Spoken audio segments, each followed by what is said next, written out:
You were with someone for 22 years? Who? Your ex-partner, your ex-wife? Or you knew her for 22 years? We grew up in Chicago together, so I've known her for like most of my life, yeah. Are you single gentleman now, or? Yeah. Have you considered doing what the God did? You get like a girl that looks a little bit like the last one and then make her be naked? What? That is hilarious.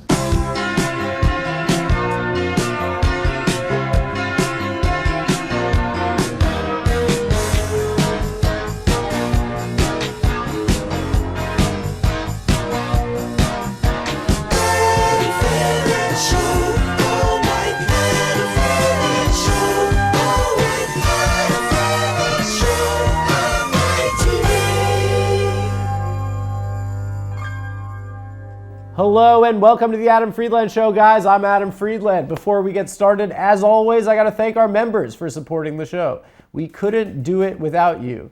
If you'd like to join the Friedland Family Foundation, you could do so by clicking the join button on YouTube or clicking the link in the description below. You'll get early access to all of our episodes and your name in the credits if you join at the second or third tiers.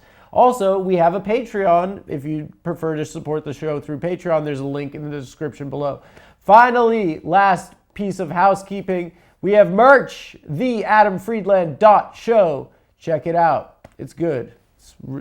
It's cool. My guest this week is Chicago artist Chance the Rapper. Now, of course, famously, the last time I welcomed a Chicago artist, it sparked a firestorm of controversy in the world of rap. Me and my guest G Herbo had some criticisms for journalist DJ Vlad, who responded in kind with a direct message. Some called it a shot heard round the world. Months later, tensions have remained high between Vlad and G Herbo, who've been trading blows on social media. In that time, I've kept myself. I've kept my head down and I've done some reflection. And I'm ready to move on from this maelstrom. In fact, I have a potential gig for DJ Vlad, if he's willing to hear me out. And what it is. So I finally decided to respond to the direct message, and he was open to further dialogue. So with that, let's give him a call.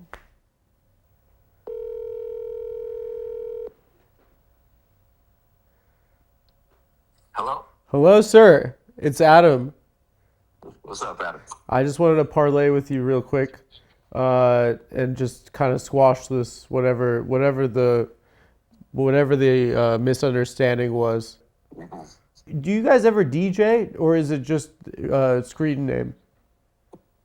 Well, I had a long history of DJing before Vlad TV started. Well, I'm getting married this year, and perhaps, yeah. Oh, and she's lovely. DJ your wedding? Well, I would want you to be part of the greatest day of my entire life. Yeah, sure. I'll show up to that. Okay. Well, Okay. sir, I feel like my conscience is cleared. And have a great day, I guess. All good. You Okay. Live long and prosper. Bye. See you. He bought it. Folks, in this crazy world we live in, we don't need any more beef. We need peace.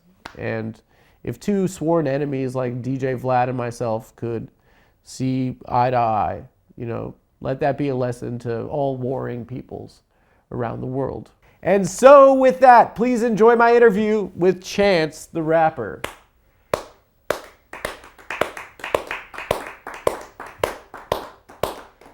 This episode is sponsored by Ro. Ro Sparks are a 2-in-1 prescription treatment for guys who need a secret weapon. It's the new wave. They hit the bloodstream faster because they dissolve right under the tongue. So no more waiting to perform. After Ro Sparks dissolve, they work in 15 minutes on average. They give you the boost to last longer, and they can give you bigger, longer erections. And Sparks stay active in your system for up to 36 hours, so you can go back to back, round after round, and be ready the morning after. Folks, I've been pretty busy on the show, I haven't had a lot of time to have sex, But once that starts up again, I think in the Q3 2029, having a big boner is the way I want to be doing it. And doesn't it sound great that there's a product that works as fast as 15 minutes?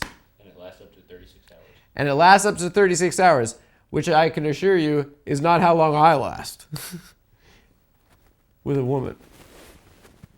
Best part is it's done 100% online, so there's no awkward conversation with in-person providers if approved treatment ships directly to your door. If prescribed, new sexual health patients get $15 off your first order of Sparks on a recurring plan. Connect with a provider at ro.co/TAFS to find out if prescription Rose Sparks are right for you. That's ro.co/TAFS for $15 off your first order. And ladies and gentlemen, our next guest is a Grammy award-winning, multi-platinum, diamond certified, I believe? Yeah. Diamond. That's even better than platinum, guys. Diamond certified recording artist, ladies and gentlemen, Chance the Rapper, everyone. Thanks for coming. Thanks for coming, sir. Oh, thanks for having Thanks me. for man. coming, sir. Appreciate you. I just had. Should I still be standing? I just had no. Sit down, please. I had Herb on the show. Yes. And I paid tribute by giving him a bottle of 1942. We love have you had that before? 1942. I but have. the liquor store, I think I bought the last one because it was like last week. So they said this one's good. It's called Casa Azul. I'm familiar. Do you know this one? It's got the ding. I see it on like Real Housewives kind of shows. Vibes. Yeah, like a rich lady who's about to cheat. Yeah. Yeah, she with the pool boy. So we're gonna stress out. You have the same. You have the same publicist. Yeah. So you're gonna get stressed out again. You have a hard out at 5, but we're gonna be having this. What is this? Ceramic. Mm-hmm. So yeah. let's do it. You want to do l'chaim? Yeah. What Start we do off, is we drink bless the champs? bottle. So Bless you it? Yeah. You just. Oh, you tap it. you do grace. It's sort of the same thing. So just tap the bottle. Do you want me to do the Jewish There style? you go. Bow. That was it. That was the Jewish style. Bang. Oh. No. I mean the Jewish prayer on tequila. Yeah. Do you have to say grace before every meal if you're a devout Christian? Or just like Yes. if it's a drink you have to say grace, or if it's like a No. full? That was more like that's like some kid I know weird this. shit. When it, blessing the bottle, that actually has. I nothing don't know. to do I with don't think that. Christianity. I didn't Yeah. think of that as religious. Okay, but right. but like if it's a snack, do you have to say grace? That's a good question. I think you do. You do. I think in Judaism too, for different. This is the most boring conversation ever. Let's go. Let's Let's have a explore look. each other's faiths. I don't faith. I don't faith. Do you faith? You're a God-fearing gentleman? Amen. Yeah. For sure. Amen. But we found out today, this is really blowing my mind, Mm-hmm. you were in the Jewish Student Union? I was in the JSU. Why? Because I have like a ton of Jewish friends that like were really into the same shit that I was into when I was in high school. I went to like a really like Smoking bud. smoking bud. Yeah, you yeah. feel me? Like I was on Lit Mag. You know what Lit Mag is? You got good grades. I didn't get good grades, but I was into things.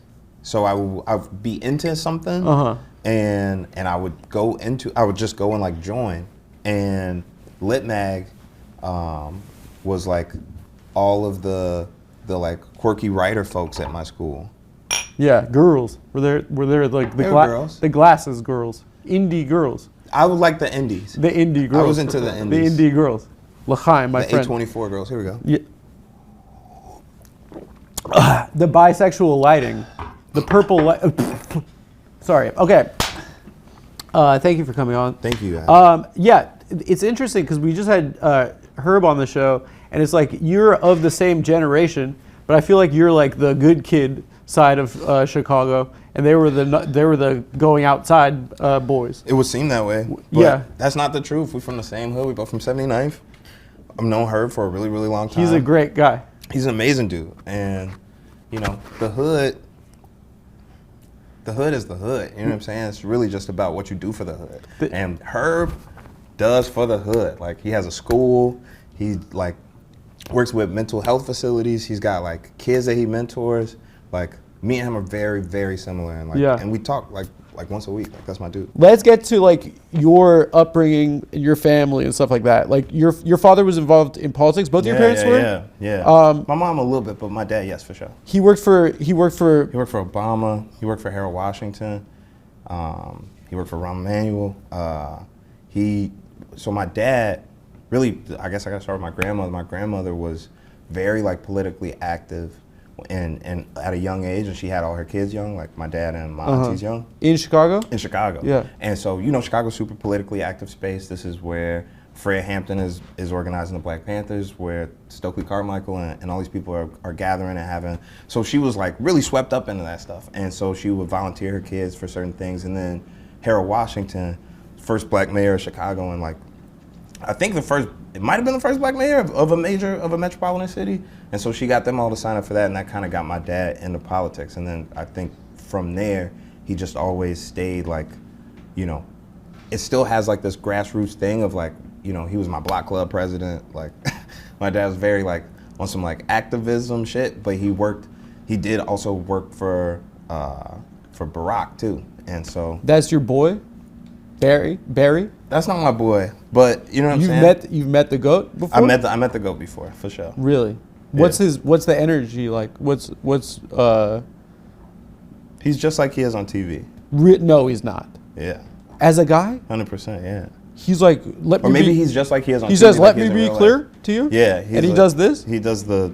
Really? I don't got the Barack impression. What do you think he's up to these days? He's got to be so bored. I don't know. I don't really talk to him, so I don't think of him as like a person like I think of like... Listen, you're best friends with Obama. Yeah, that's what people... That's what I feel like that's the...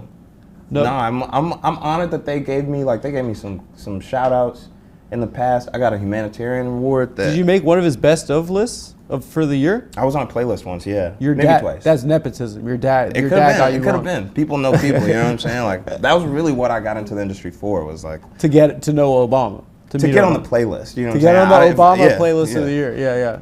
What else did he have on that? March Madness? I think he did have Future. No, he didn't. I feel like he did have Future. No, he didn't. Maybe not March Madness. No, but he has like smart stuff on it. No, he doesn't have dumb. He doesn't have I'm on so many drugs. One, like wink, wink on there. You know he has a wink, wink. He has like I cheated on you, but it's only because I'm depressed. The narrative of Future is the best. Yeah. Because you still feel bad for him. He's like, yeah, he's a poet. I'm so sad. That's why I had to get so much pussy. It's great. So much is hilarious. He's like, it's because I feel so lonely. And you're like, you buy it too. Can I vape on your show? Is that a thing? I feel like this is more. You hit V? We're drinking. Dude, to have some more. Yeah, of course, dude. Are there a lot of rapper? Are there a lot of rapper vapors? Because vape. Are there a lot of vapor rappers? Vapor rappers? You hit Jewel. That's old school style. I'm like, so I don't know. I need to be a part of the class action lawsuit because I am thoroughly addicted to these, and I am like, just so I could watch this back later. You are addicted to these. It got me so I gotta quit. It made me so addicted. But now I started upper deckies. Here's the problem, and this is gonna lose us all our tobacco sponsors. But the issue, I'm joking. The issue is that, like, think about this, because you used to smoke cigarettes, I'm guessing. Yeah, which are cool. They look sick. They look way cooler. Faster death. The thing is, like, with cigarettes, it's fine. Going to like weaning yourself off. You get like the patch. You know what I'm saying? Where you get the gum. And there's like a regimented schedule for how you get off of it, where it's like, okay, to do this much today, and then you do this much the next week. Does it work? I'm sure. Hella people quit smoking cigarettes, but this doesn't have this has the unlimited. This is just a cartridge. You could do it in bed. I did it in bed. That's what I'm saying. My girlfriend would be like, you disgust me. It's the least it's like, you're not like Humphrey Bogart for hitting a Jewel. I get that reference. No girl's like, I want to ride him like a bike because she sees him with a geek bar, It's not a sexy thing. No, sorry. Okay. No, let's get into like, one thing I found interesting about you is that it came kind of out of your education. Like your career kind of like, it seems like the schools that you went to kind of fostered you becoming an artist. Is that correct? I thought you were going to go in a different direction. What I would say is like, I thought you were going to say, so my first mixtape was called 10 Day. It was about a suspension from high school. For weed, for piffing. For weed, for piffing. I got suspended too. But smoking weed? No, I told my dad if I wanted to go to this teen summer program, I told my dad I get straight A's, and I got 6 A's and 2 B's. And I forged my report card, and my dad fucking bitch ass ratted on me to the school. This story took 10 left turns. Like, I thought you was gonna get in trouble 6 things ago. I don't You forget. said you forged your It's family. report card and your dad told on you to your school? He went to the dean, who looked like a mole. This guy looked like a That mole. shit is crazy. I got called in. And I said when I got in trouble, I was like, I'm lying to my parents, and I'm not really lying to the school. So you got in trouble, and then you wrote your first mixtape, 18 years old. Yeah, I think I was, I was 18. I started at the end of my high school, senior year of high school, and put it out, I think when I was 19. Yeah. And yeah, like the influence of school and me feeling so dissociated from like the building or the idea of work or the idea of these adults being teachers and not just being regular niggas that hated us. They're losers. Yeah. Let's be honest. Teachers are losers. So just let the record show. I don't think They y'all are losers. losers. You know what I mean? Some of these guys we had. Whew. Oh yeah, sorry, no, my bad. Yeah. My teachers was losers for They sure. were I thought you just meant losers. teachers in general. Back in the day, I'm talking back in the day. I'm talking in 1943, 1944. in antiquity. I'm Okay. talking about like fucking. Stone Age. I'm talking about. I love saying I'm talking about. And you ad-lib it sounds like a song to me. Go ahead. This is a track right now. I was gonna say like Aristotle. Right? Okay. Pedophile. Yeah. Okay. So let's twist. Let's make a pivot. Okay. Let's go. He was a teacher though, right? Yeah, that's what I was gonna say. Okay, Let's yeah, go yeah. Talis of Miletus, right? What used to happen was one person would teach one person, right? So you get that one-on-one education. A mentor. And typically it's your father, but yes, or you go to a mentor who's a philosopher, and they teach you one-on-one what the game is. Yeah. And now we have a standardized education where we send 30 random kids into a room to sit all day with an adult who just got a divorce. Yeah. And so they owe nothing to this child. They don't think that, and it's not this child, it's 30 childs. And next year they'll have another 30 child. So it's like, and I should be saying children, but you gave me Child, this. whatever. It's come on, dude. The point No that I'm one's- making though is yeah. like, it's I think the issues with teachers are that they're overwhelmed and they're human beings. So when they're, you know what I'm saying, getting fucking markers thrown at them and TikTok challenged all over, like they at a certain point they check out. And I think that, back in the day, post Stone Age, pre 1941, there was a lot more, like direct education, or at least like Yeah, but that more would suck sizable. to just be with one adult guy wearing a fucking toga. That'd be annoying. No, that would be whack. That I would be want whack. girls to be there and kind of try to You be can have funny. a girl mentor. Girls can teach you too. No, but you're not. But you can't. I mean, I guess what I'm saying is like a school socializes you, right? Like Yeah. the fun part about school is that you're terrified to get called gay when you're in 6th grade. Like you're trying to survive, and it makes you a regular human being, right? No facts. Apparently, they're trying to take bullying away, and I'm like, these kids are going to become sociopaths. You develop a personality by being terrified, right? That's I mean Take it. bullying away. No. It's really funny. That's what I'm going to send my kids. They're trying to take bullying out of the schools. Though. I did read that. You have to bring bullying back because that's really where you're. That's like, what we're built on. I need through like Darwinism to find something to survive. You're like, I'm gonna get really good at rap, and I was like, Facts. I'm like I have to do something. You gotta be funny. I have to be funny, Facts. I Right? fucking feel you. right? So like, if you send your kids to one of these goddamn $60,000 a year schools where they're told that they're amazing, they're gonna be fucking sociopaths. Facts. You have to tell them that they suck, and the teacher has to be a loser going through a divorce. Yes. That's how we got here. That's my rant on schools. No, but like you were also in writers programs and stuff like that Yeah. too, right? We used to do after school, like the fucking Jewish damn, I Student was gonna say- Alliance. Dude, Jewish Student Alliance was more for the pizza. There was a What, thing. Jewish pizza? No, dude. In this all right, day and so- age, you can't just act like you didn't do it. Yeah, I'm like when you go to JSU, you get like there's a dude named Mr. Katz. He orders a whole fucking pizza. And I say whole fucking pizza, I mean a whole fucking pizza for me. He orders like 10 pizzas for everybody. And then I would come in there, I would get pizza. they would talk about a lot of stuff. Israel. I can't talk. I don't know what they were talking about. I don't know what they were talking about. But what I'm saying is that You just like Jewish girls. I You love like Jewish girls. I big love ones girls, with period. big ones with a skinny waist. I want to ask a question about like your first mixtapes, like the first 3. Like, is there a freedom in like making art when you're so young? Because you're like not afraid of like being corny. I think you still have. For the kids that I know, the kids that I grew up with, like we were all like, we already believed that we were rappers. We weren't like gonna grow up and become rappers. Like we were already taking everything that we did super seriously. So I don't think that there was ever a point where I damn near had more pressure on me when I was making acid rap and coming. But I never really thought about it like as a that. young person. Yeah, because you believe that your existence and your identity is so based on this thing that you at least felt like you were when you were in the comfort of like, I go to fucking school every day, like my mom gives me lunch money, like versus being 19, being outside, like having to figure out a way to pay for stuff. You take it even more seriously. But yeah, all the way back when I was in the after school programs, I was doing like fucking what is it called? It was called Young Chicago Authors.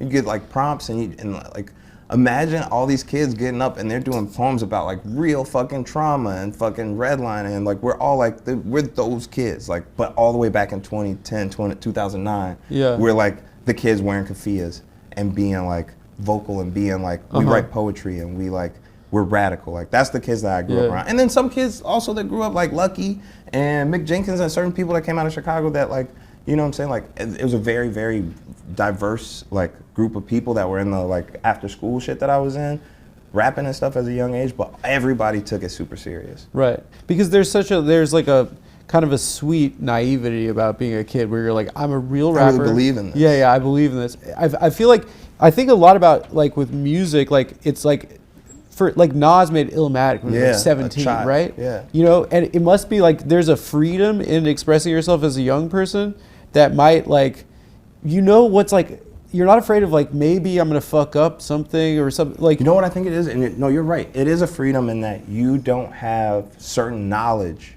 that you know, think of as fact or like a restrictions or boundaries about what you put out or what you say or how you say it or when you drop it when you're a kid, because there's this little thing in the back of your head that's like, you know, this shit might not work out, you know, and not as and like how I just did it, you know what I'm saying? As this gesture, like, oh, this shit might not work out. So I'm gonna do what I'm gonna do, but like, I don't got kids, I don't got, you know what I'm saying, no real responsibilities. I haven't tasted the success yet. So stand-up's the opposite, you know that. You don't like most great stand-ups get great like after 40.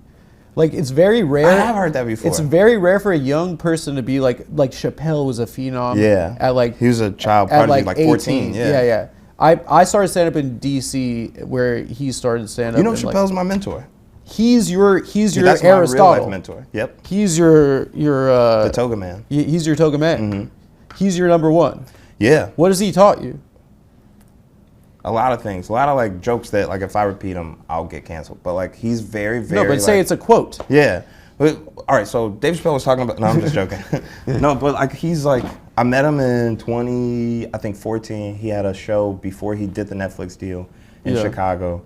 And we bought tickets. He invited me backstage, me and like my whole team, and we stayed there like smoking cigarettes and joking around a piano for like till like 5 in the morning. And we stayed connected through that. He was at my wedding. He was like, you know, knows my kids. I was just at his 50th last year in New York. Like this is like somebody that I really, really look up to. But what he taught me, and what I think really shines through in the album, is that like one of the most important things that you have is self-determination and being able to define who you are and what you're gonna do. And like we don't always talk about it because it was so long ago. How old are you, by the way? I'm 32. 38. So okay, so do you remember when he was they my favorite? Blackballed him though? I remember when he went to Durban. Like, but they didn't call it going to Durban. They called it going to Africa. And there's a sensationalizing people said he was on crack. And they said he was on crack. And even though he's a devout Muslim and never smoked crack. Well, beyond that, he was the funniest guy in the world. But he just it's a very made a brave decision. thing. And that's what I'm saying is sometimes you make a decision or a left turn, and media can be strong enough to push you in a direction where you feel like you're not in control anymore. Yeah. Even though you're literally taking control. Hollywood likes to do that to black people. And people, period, kinda. You know? No, I think black guys. I appreciate you saying that. I mean, I don't know if it's kind of But you're probably right. I mean, yeah. I mean, he's talked about it before too. Did he give you that type of advice? He's like, if shit gets too hot, just like take time to yourself. He talked to me, like he talks in metaphors, and I don't want to butcher it, but he talked about this thing about taking your ball and going home. And the metaphor was about like you go to the classic court, take your ball and go home. You go to the court, you play, everybody wants to play with you and use your basketball. And then when they start playing by weird rules and hacking and fouling you and doing all that shit, you take your ball and you go home. Because they could find another ball, but is it going to be the same ball? Hell no. So they're going to wait till you come back and ball out like Jordan wearing a 4 or 5, and that same spot's going to be there for you, but you have to be strong enough to walk off and take your ball. That was one of the things he told me in 2019 that like, but he said a bunch of things. He said this thing about, that I always quote about the yearbook photos. So he says like albums, whether it's a music album or a comedy album, these albums are yearbook photos. They're not the photo of you as a human, even though as an artist you want to do that. You want to create like your life's work every 8th time. grade. It's where you're at in 8th grade. I was busted. But it's important to take that yearbook photo because that's what you are. You're a documentarian. Your whole power is your voice and being able to say this thing happened. So you have to take those yearbook photos so that your 38-year-old self, your 48-year-old, throughout your life, you can look back and people can get all these pictures of you at different times. Yeah. What's the distinction as someone that came up through mixtapes? Yeah. What's the distinction there? Because like for me, I understood like when I was younger, like there was like the drought and the dedication, and those were just like you could tell Lil Wayne was just like taking people's beats and then just doing the songs better, right? Jacking for beats is what they call it. But like it seems like if you're reading this, it's too late. It just to me that just registers as an album. Like acid rap just kind of in my mind registers as an album. Like I don't understand what the distinction is in people's minds. I'm like what do they call it? Not an etymologist, but a linguist. So like my whole thing is like attributing power to words and or reevaluating the power of words or removing power from certain words. And so the whole mixtape thing was like Is it I'm just fucking around? No, but that's how the world perceives it because it's not commercial. But the thing is that it's hella work, it's hella love. You want a Grammy? Yeah, off of mixtape. That's crazy. It is crazy. What is I don't understand. Like, what makes 56 Nights a mixtape, and what makes Dirty Sprite 2 an album? It's its existence. To me, at the time when I was growing up, when I was putting out my first mixtapes, it's existence outside of the market while having an influence on the market. So, albums are already within the commercial landscape of like there's a system, there's labels that press records and have control over radio time and all these other things, and then there's the culture separate from that where I might burn 50 CDs and I know all the gas station niggas, I know all the radio DJs, I know all these people, and I'm gonna make this You're doing music. it out the trunk. I'm moving it out, exactly. So that's the mixtape vibe. DJ Paul style. You know so much. I love music. Shout out to MC Hammer. Like niggas don't really talk about it, but MC Hammer and Master P Oakland, a little bit later. Yeah. They really like started that out the trunk vibe. The like Memphis multi-state like movements of that shit. The Memphis stuff, those DJ Paul like mixtapes, like Little Fly and stuff, like that is it's some of the coolest music in the world. It sounds like it's coming out of hell because the production is so bad. 3-6, It sounds like it's like coming out of the depths of hell. It's some of the coolest music I've ever listened to. No facts. Yeah. It's freeing. Folks, if you know me, you know I love to work out, and a lot of people have been messaging me asking for what my secret is, and this is what it is. It's Momentous, creatine, muscle performance, and cognitive function. Sorry. I use it every day, and it's not just for building muscle. It's become a daily essential for strength, focus, recovery, aging, and cognitive performance. Imagine being really strong and really smart. These bite-sized lemon lime chews make consistency effortless. You just chew and then you fucking go. Each chew delivers exactly 1 gram of Creapure, creatine monohydrate. Each chew delivers exactly 1 gram of pure creatine monohydrate, which is the gold standard single source from Germany and NSF certified for sport, which means it's independently tested for purity, safety, and label accuracy, trusted by Olympic athletes, pro sports teams, and elite military operators. Momentous spent years testing until they created the first chewable that actually meets the Momentous standard. Uncompromising science, meticulous sourcing, and real transparency. No artificial sweeteners, no fillers, just science-backed, clinically proven performance in a portable, craveable format. Whether you're training, working, or traveling, this is performance without pause. Made to support your body and your brain every single day. Unlike generic brands, Momentous doesn't follow trends. They perfect the fundamentals. And this is creatine done right. So right now, Momentous is offering our listeners up to 35% off your first order with the promo code TAFS. Go to livemomentous.com and use promo code TAFS for up to 35% off your first order. That's livemomentous.com, promo code TAFS.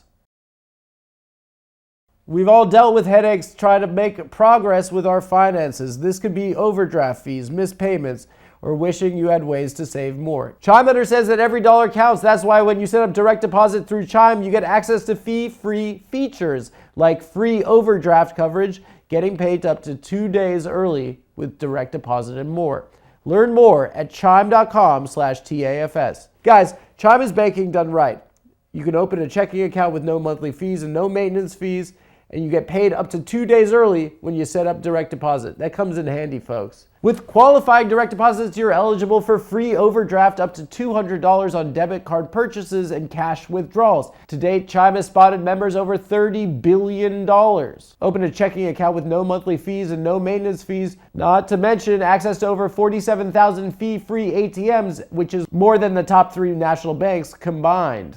When I think back to who I was as a younger man, I remember that money was a stressful thing. And when you're stressed about money, you're stressed about it 24/7, which is much like the 24/7 customer support, which would have come in handy.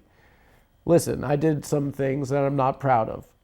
But had I had Chime, I probably wouldn't have had to, because I would have gotten paid 2 days early. So work on your financial goals through Chime today. Open an account in 2 minutes at chime.com/TAFS. That's chime.com/TAFS. Chime feels like progress. So Chappelle's your mentor. Do you have a mentor in rap? My mentor passed away. So my mentor was this dude, and I'm so glad I get to say this on your show. No. My mentor is this dude named Mike Hawkins, and we called him Brother Mike. He was a rapper? He's a rapper, poet, revolutionary, in Chicago. mentor in Chicago. Yeah. And a lot of the people that people fuck with from Chicago out of my era, Vic Mensa, No Name, Mick Jenkins, Lucky X, Nico. Juice? I'm missing a lot of people. Was Juice in your scene? Yeah. Juice didn't go to the same after school program. I don't think he went to U Media because he's from South Suburbs. So he came up. He's a little bit younger than me. He emo. He kind of invented emo that. Boy? He invented that. No, there was emo before it, but it was emo No, rap. emo. I'm saying emo in the culture. Yeah. In terms of he's I think one of the highest selling artists of all time. And definitely the highest streaming artist of all time. Yeah. So his music, and that's not posthumously, that's during his lifetime. He's a He's a genius. Genius in his own right. Yeah. And I got to spend a little bit of time with him before he passed a couple of times, and just got to pick his brain about that whole era. And he was aware of we thought of it as an after school program, but niggas outside of that shit looked at us like a super group. I'm sure have you ever heard of Saba or Pivot or all of these people came from this little we used to go to this after school program and literally just be kids rapping. You were the good kids. We were you and Vic and Felix Biederman, you guys were the good kids. To you, in Chicago. for sure. I think the point is there is a value in having a cohort, a group of niggas that all trying to do the same thing. A scene. Yeah, scene that blew up. I'll take a little bit more. Who else is in your scene? Wilco? Shout out to Wilco. They're a little bit older, but Wilco's from Chicago. band. You know what I'm saying? Incredible band. Do you think your fan base knows Wilco? Oh yeah. Shout out to Wilco. Shout out to Jeff Tweedy. Yeah. You feel me? Dude, yeah. You like John Prine? That's another Chicago guy. I feel like I know that name. He's like he made like country music. You have to go now? No, he's a guitarist, right? He's a guitarist. Oh, he's like it's like country folk, but he's from Chicago. Yeah. He's a god. He died from COVID. Damn. Yeah, unfortunately. Maybe that's when I might have heard him. I feel like I heard that name recently. Yeah, yeah. I'm gonna check him out. How much were you exposed to like old blues? Like Chicago's such a music city. It's like so rich in history. I'm reading the Keith Richards autobiography right now, and like they signed in Chicago, didn't they? Well, they like being the coolest guy, I guess, when they were like young men was like having the best records, and they couldn't get. They like had to write to Chess Records to get Muddy Waters records sent to England. Yeah. And they like had this music that no one else in their country had heard, basically. Yeah. Well, you know, the invention of like celebrity as a musician is all kind of based off of like trade embargoes opening up and being like, okay, we can move music and media as like a export from America. And so people that had never been to these other countries started becoming famous off of that. And famously, a lot of the, what we think of as like the vanguard of rock were all like influenced by like Chicago records finally coming out of, like you said, Chess Records. They're the GOAT, swagged out white boy. They never even got the cultural appropriation like accusations, the Stones. Yeah. They were just doing it black. But they and went people on were tour we with, fuck with this. like they were opening up for Little Richard and for Muddy Waters and like literally singing their songs. Like I think they don't get that because they were always open about where their influence was coming from. They loved it. Yeah. They loved it. Little Richard took the Beatles on tour. Mm-hmm. He's a god, that guy. 100%. Tutti Frutti is a song about butt sex. The architect. That's what he is. The architect of rock and roll, man. You know that song it's Tutti Frutti Big Booty. I did know that. Yeah. He was a gay guy, like a psychopath gay guy that was just an unreal musician. Yeah. Unbelievable guy. I love Little Richard. He influenced like Bob Dylan too. Everybody. He's the architect of rock and roll. That's the deep thing about like all music and as time goes on, is like we continue to do shows like this where we can have conversations. It's like there's such a rich history of black people making something raw and then us stealing it. Well, popularizing it. Yeah, we can call it whatever we want to call it. But like especially gay black guys too. They'll Chicago House. watch out. Chicago House is like literally I didn't know that it was started by gay people, but I wouldn't be surprised because Chicago as like a culturally rich city, like we have always been progressive and always been like on the forefront of like music getting introduced. So like a lot of the, like you said, deep house, jungle, all that shit comes from house music in Chicago. Yeah. And that comes from the club scene or like the basement party scene. Yeah, it's amazing. Like techno comes from Detroit and house comes from Chicago, and then it was exported to Europe, and they don't understand that.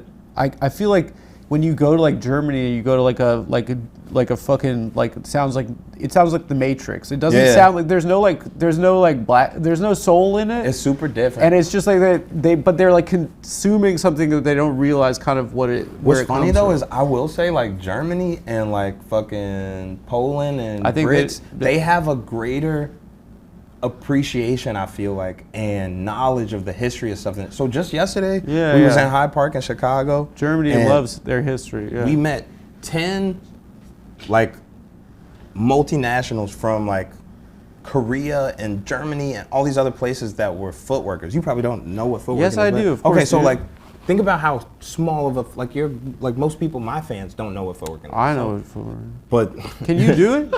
I can. I won't today. I showed Herb a video of Derrick Rose doing it in high school. Yeah. Have you seen that video? We've all seen that video. Yeah. Oh my yeah. God, he could have been a dancer. No, we all grew up footworking, but it's such a small subculture of a city in America that the idea that I'm telling you, I met like 10 motherfuckers with thick accents that could footwork better than like a random person that grew up in Chicago. Because of the influence and the reverence that they pay overseas to, DJ the history of Rashad. music. That was my guy. Yeah, no, that music is incredible. Dude. Yeah. Yeah. Rest in peace, DJ Rashad. That was my big brother. That was another one of my mentors. You knew him well? Very well. My first tour ever was with me and DJ Rashad. Do you make music as well? Have you ever like producing? Yeah, producing. Yeah. I'm not that good at juke music like that. Like I got the same like 2 rhythms when it comes to making that, but like other rhythms for sure. It's cool how they. I don't fully actually buy it, but when they say Rick Rubin doesn't know any of the buttons, he's just vibes. He has to know the buttons after all these years. Yeah, I'm certain. But being so good at chilling that you can be a super producer. Yeah. That's the coolest kind of guy you can be. No, for sure. It is about vibes. It is about who you got in the room in the studio. Like somebody can throw a vibe off or like set the. Dude, we have to go to the studio right now. I'll So you get can the set guitar. the vibes? Get the guitar. Get the guitar. No. I wanna talk to you about like kind of your path because it's interesting because you got so successful so young, right? And now you're 32, right? And like, I think that like, yeah, like does this feel like what does the term comeback mean to you in the context of your new album? That's a good question. I feel like I guess it just means coming back to the fans. It's been 6 years since I dropped a project. And Yeah. like, my Do you fans, like the fans? I do. They could be annoying though. What's weird is like my fans, like usually we talked about the whole thing about trading cards and about the, devaluing the human part of people that we consider to be celebrities or famous or whatever. But what's weird about my fans is like, because it was so grassroots and like me literally hand-to-handing mixtapes and like selling merch and doing small shows and growing over time, my fans are really really invested in like me as a person. And so when I meet them, like I get stories that like fuck me up, like stories about how music genuinely saved their life. They were in a dark place, or I got divorced when they got divorced, or I got married when they got married, or I had this when they had this. And like they should go to therapy probably. They're telling me their Instead stories. of a song. No, but they're like it's like I think there's a value in being outside when you're me, in that like the type of like fan that I have is so at random. It's so like so many demographics, so many different like kinds of people that like I never expected, and the stories they'd be like you want to sit and listen to it. Really? Yeah. People have said that to me, that they were like, I was depressed and suicidal, but the Come Town podcast got me through it. I was like, you should go to therapy. No. Or listen to the coloring CTP, book. I was going to tell you, when I first saw you, I'm like, man, What's that? Come Town. Oh, you know Come Town? I was going to tell you I was going to fucking kill myself. No, shut up, dude. Really? What? From what? No, I'm just joking. I'm just joking. It's not funny to joke about killing yourself, but he gave me hell. It's funny. You can say it. Yeah. You got a mentorship with Kanye as well? Yeah. Yeah. I mean, like, when I was in 11th grade, like, College Dropout came out, it was... That's so crazy. I think, and was this is a best. compliment. He was the I best. think you're younger than me. I know you already told me that you're older than me, but I look young. You look young. Yeah, yeah. When College Dropout came out, I was in 4th grade. That was the first hip hop album I ever had. I had Ready to Die. I liked Biggie before that. You are older actually than no, me. 5th grade. Do you remember when fifth Biggie grade, died? No, yeah, it was on the news. I was like, I was little. not watching the fucking news. I I was didn't- watching Sesame Street. No, I remember Mace. I remember like Harlem World. I remember like That's post Biggie. That's towards the end of Biggie's career. I remember going into Life the- After Death. In 5th grade, I was sick. I was home from school sick, and I watched Jerry Springer, and then Maury, and then I watched MTV, and then I heard "Feel So Good" by Mace, and it became my favorite song in 5th grade. That's ill. And then middle school, Eminem. When we was in 6th grade, Mace had a comeback, and he had a did. song called "Welcome Back," and that was hard shit, bro. He also found God. and too. Breathe, Step, Shake. Breathe, Step, Shake. Let it go. That's how I learned how to Harlem Shake. Dude, Shout you out to got Mace. the Are you second. from New York? No, I'm from Las Vegas, Nevada. I didn't know that. Yeah, yeah. I was. You got the second wave, Mace. I got the. Yeah, you got the first. You got the original OG. stuff. That's what I was just saying. It's like you Yeah. were already a formed hip hop fan by the I time you got to wasn't. Kanye. No, I wasn't. Well. The other thing is the boys my age. What are you stuttering? We on? love rap. Yeah. But for me, I'm saying like The white imagine boys our age. Yeah. Imagine your introduction to, like you said, your introduction was Mace, and like Mace low-key has a lot of similarities to Ye to me, and they worked together before. Kanye did the Welcome Back Mace album. Well, that's the other thing about Kanye that I don't think people say enough is that he could potentially be the best producer of all time as well. It's Ye, man. It is crazy to me. It's Ye. Are you guys in touch these days? Is he all right? You know what's so crazy is people ask me that like I'm his therapist. Like I don't know. Like I'm sure that he's fine. I think he just did like a sold out show in Korea or something like that. Huge show in Korea. But I have not texted him recently. That's the point. Yeah. You want to tell him I'm chill? Some of them are okay. I'll try and. No, I'm just joking. No, I gotta say this. Like, the anti-Semitism is talked about a lot nowadays. Is really annoying for me because it's like a lot of the time it's just people criticizing Israel, and it's like it's just a bad faith argument and not what anti-Semitism is. It's like you criticize a genocide. That's not anti-Semitism. Definitely two separate things. But the first time I didn't feel it growing up ever, but when Kanye said, I want the Jewish kids that love me to ask their dads why Ye's mad at us. I did get. You went to your dad? I got my feelings hurt. I was crying. like, but I love you. He's so important to like boys my age. Yeah. When we were in high school, because he was the first he worked at the Gap and stuff. Yeah. He wasn't like. It was like you could be a nerd also, kind of be good at music. But no, I adore. I mean, he's my favorite musician. I think like what good artistry should do is make you want to be yourself. Like I think anybody that ever fell in love with an artist, they were like, damn. It's obviously like, oh, this person's talented, their voice sounds good and shit like that. But like,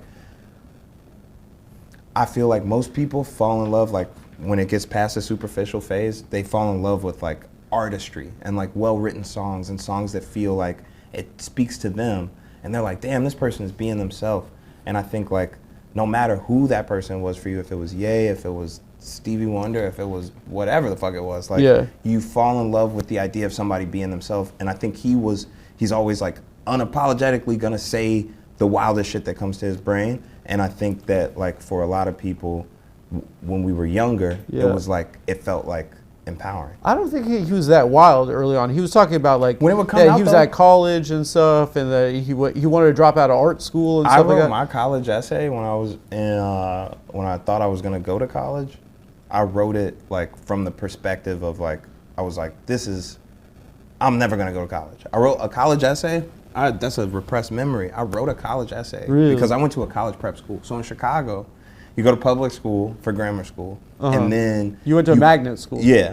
And then when you go to and so magnet school is a public school that basically pulls kids from black and brown neighborhoods or different parts of the school system or neighborhoods to go to a school that has like, that's for smart kids, right? And then I went to a magnet school too.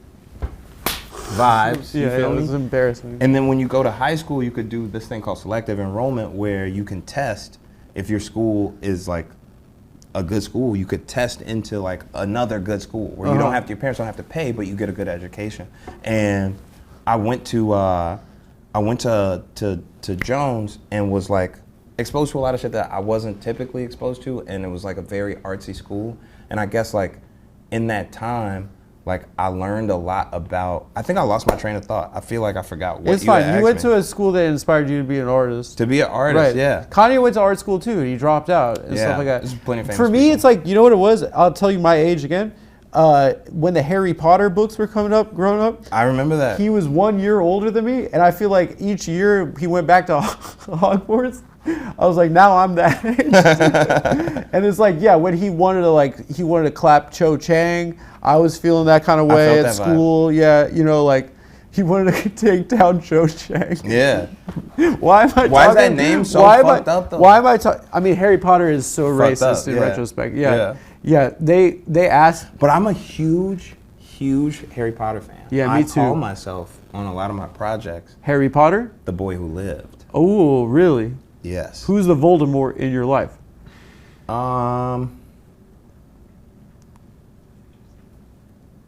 King Vaughn. No, I'm just kidding. I'm kidding. I'm kidding. I'm kidding. I'm kidding. I'm kidding. Were those guys nice to you, even though you got good grades and stuff? I would imagine it would be a little bit like, I don't want them to think that I'm a nerd. I just be chilling.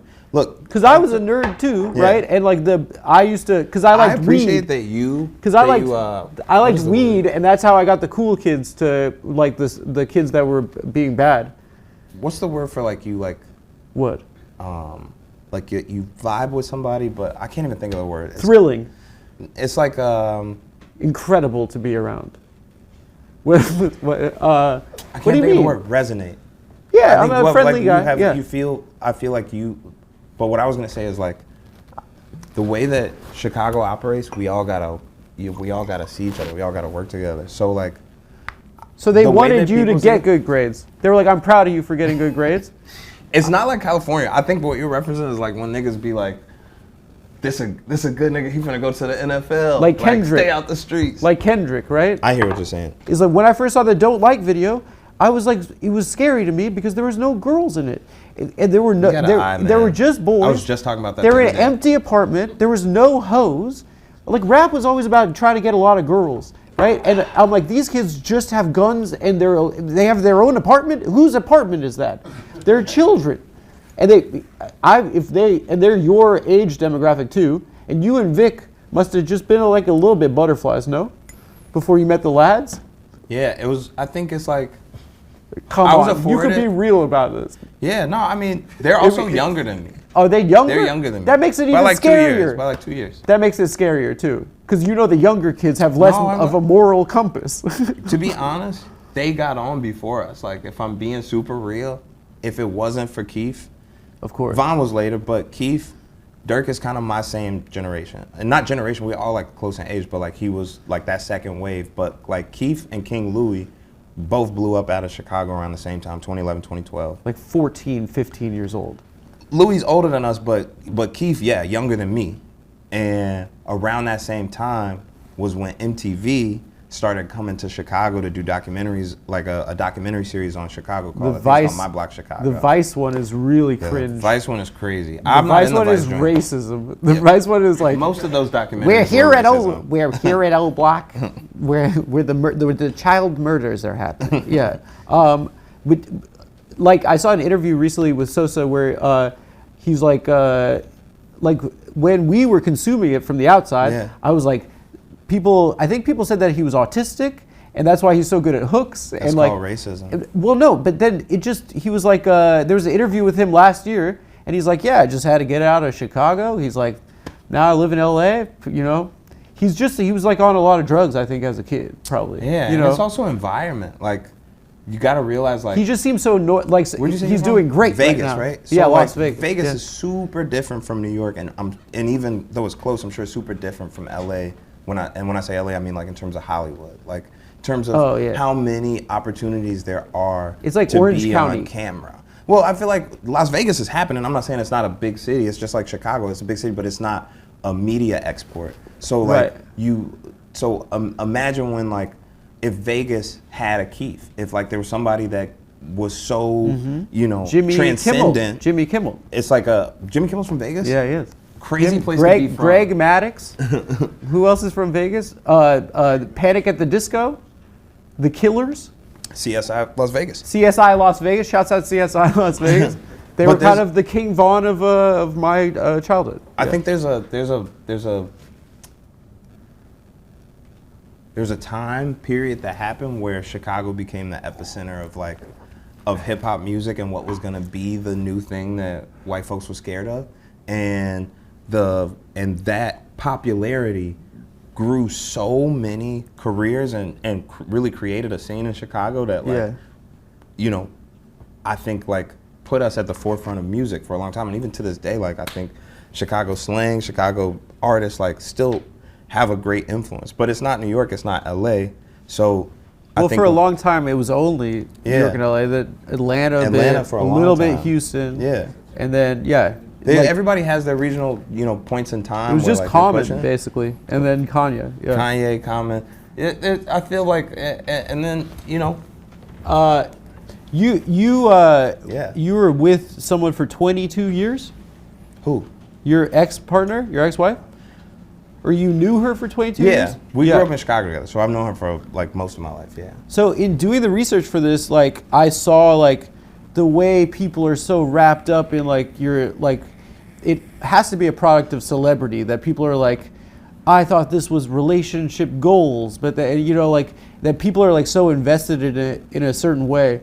And the first thought I had was like going back to that Future point, right? Mm-hmm. Future's like was it? You think that people are so wrapped up in your shit because they thought of you as like he's the good, happy-go-lucky guy? And I think that's super possible. I think like there's an outside, like when you publish something, you publish the work, but you also just publish the cover, right? So it's like people don't have to open the book to like know what everything's about. They just have to see it on the shelf. And that metaphor, I'm just saying, like, if I'm a celebrity, like everybody that watches this interview doesn't necessarily do a deep dive into my music. They're just introduced to me in this video.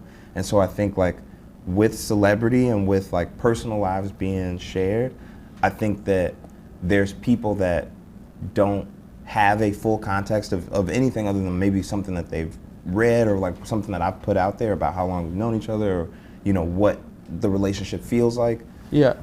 Versus like people that are my fans know like I was, you know, I got married like 4 years after I had already had my kid. Like I've known this person for a long time. We've been in and out of things, but Right. we have like a, you know, really strong relationship. And I think that when I was very public about being married to her and being happy about getting married and being, you know, a young rapper. Do you regret being so open about your personal life? No, I'm a rapper. Like that's a big part of being a rapper is being open about your public life and about your personal life and being open to criticize and to analyze the real world as well as your own vulnerabilities. Yeah, but it's a little bit annoying, right? Like you're going through a personal experience and then people have opinions on like your personal life. It's only like, annoying when you don't like the opinions, but like when they're good opinions, don't you like it? Like when no, somebody's I don't care what a celebrating your success. stranger thinks about my Can you guys turn the cameras girlfriend? off since niggas don't care? No, like, I'm we just care. kidding. I'm We kidding. care. Yeah. No, I'm just making a point. I What? was just You joking. gotta rap. We got to wrap. Sorry for saying that. I was making a point. Timing. We should wrap soon, but I want to go. I want to ahead. get back to the point I made about Future. Right? Yeah. Like no one's team Russell Wilson. Everyone's like, yeah, Future. He's, you know, Russell Wilson didn't make he's- March Madness, but like people. What I'm love saying Russell is like Wilson. people are like, what I found was like, and I didn't know about this because I don't like consume this type of media, but like the response to your divorce is like that people were like felt They were betrayed sad, or yeah. something because it was relationship goals, and it's like, get a fucking life. Like it's like I mean, Future doesn't get that, right? Because it's like the assumption is I was that making this he point has earlier. to get pussy. I was making this point He's earlier. addicted to Like everything that we see, like celebrities are the flagship of conversation. We push Correct. product, right? So when any headline that you get from a blog or from a shade room or anything, it's pushing a story, but it's also pushing a specific moral boundary where people have to feel, you know, hot or cold on either side. And so everything is politicized, even if we're not But talking about that's sick. politics. That's the way the media works. It's bad for society, though. No one was like, Facts. no one like. There was the Beatles or Mm-hmm. like Elvis Presley. No one would like felt like personally betrayed by their personal lives like that. There was a distance between the artist and then the audience, and I think For sure. probably the That's at internet. the early, that's Probably the early the stages of internet stardom. has blurred that line. Like Remember when like women couldn't wear skirts past their knees on TV? Like remember when like people I don't couldn't remember that. Well, there was a time when like it was In controversial Chicago? to have a black person on TV on sharing the same set as a white person. So Uh-huh. I'm saying like through media as society and culture has revolutionized, Yeah. there's been more and more like a close relationship to TV and it's grown as society becomes cooler with things that used to be taboo. Are you single gentlemen now, or Yeah. have you considered doing what the God did? You get like a girl that looks a little bit like the last one, and then make her be naked. What? That is hilarious. So you've traveled a lot, right? You said that I've seen other interviews with you. Like Ghana was a heavy influence. Super, yeah. Tell us about like this is the CD. So this is the CD, right? Yeah. And people don't typically have CD players in them. I'm sure you probably Right. don't. So what I did with this project was, in an attempt to create a physical handoff between me and my fans, because that's what people used to really like. Is like I could get something that I owned forever that I got from this artist that I love. Something physical. I gave them something physical, but more importantly, I wanted to give them something that was functional. So this has NFC technology. I'm sure you know what NFCs are, but National it's basically- Football Conference. That, What that's, is that's NFC? incorrect. So what NFC is it's a near field communication. So what you could do with this CD is you could just tap your phone straight to it without like using a QR code or anything, and a link will populate and come down, and it'll take you to the album so you could Bluetooth it straight from your phone. So at any point, like if you keep your CD, you could play it on any speaker. You're and, the first person ever? First person. Really? Yeah. You invented a new thing? It's like when two iPhones touch and then you... It's the same technology, Yeah. like when you use like your It when feels you tap to intimate pay. when you touch another person's And you feel it, and it's like a a hot little like girl's thing happens, it vibrates and There's stuff. a vibrate, and you're like, Yeah. are we fucking right now? It's a little bit like that. Facts. So what do you like? Your first single is called Tree, right? My first song's called Tree, so it was a record that took a long time to put out, that I love dearly, and I feel like is a good thesis for the project. It's not it doesn't cover all the topics of the project, but the song itself is about my mom,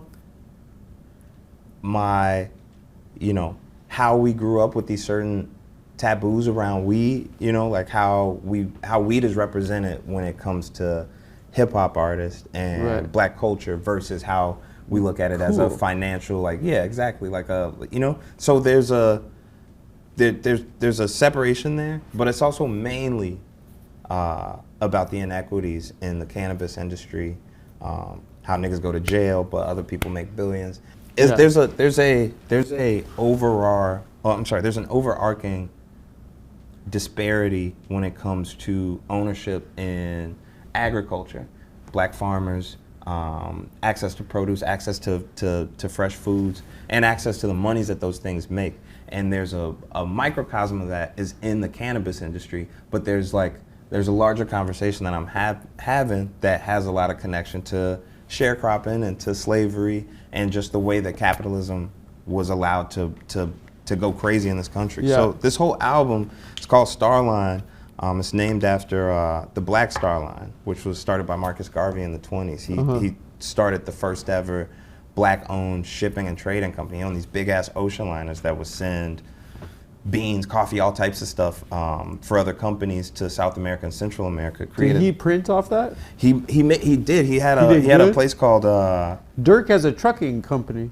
Dirk does have so all of this is in line. There's a lot of actual trucking companies that are named Starline because that's typically like a freighting company name. And the point of this project is to kind of like, for the first time, I think, at the forefront of hip hop, highlight black entrepreneurship, black self-determination, and I think just shining. Like, I feel like that's what you see this. So this was painted by Brandon Bro. It's the famous fine same artist from art Chicago. from Same artist, Acid Rap same and artist. Coloring Book. Yeah. And what he really focuses on is the composition, which is always typically the same with like the portraiture in the center. But Right. he's really focused on like the fucking That's the the background. Aurora Borealis. Aurora Let's Borealis, go. Yeah. also known as the Northern Lights. If you're not a nerd, Have you ever seen it? I've never been there. You gotta You go gotta to, go like, to what, Sweden or Iceland. something? You gotta go to Iceland. Boys trip, dude. I like the way you said it the first time. Lads Iceland. trip. Iceland, but lads trip. I think weed should go back to illegal, personally. It's not cool anymore now. No, facts. It's too much weed. You walk around New York, it's just like these, in the dispensaries, the aesthetics, they don't have good, they don't have cool, like they look gross. It's a government scam. I think it is, actually. It's a government scam. Remember when they legalized? I keep saying remember like you were there. I'm just saying like remember in history. I remember all of it. The end of Prohibition. Yeah. Same vibes. They did that because of the For Great the Depression. They did it because of the commercialization of alcohol and how much they could, viably make off of you know, not allowing gangsters or black folks to be the only people making money off of liquor. Really? I think us boys were making a little bit of money too. Hey man, get in where you fit in, you know? I think us boys used to print a little bit off of that. Us boys too.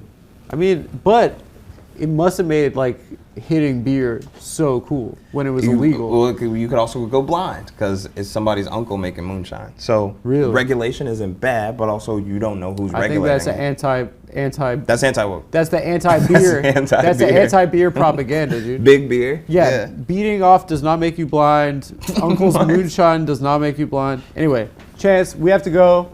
Adam Friedland, once again, she's upset at me.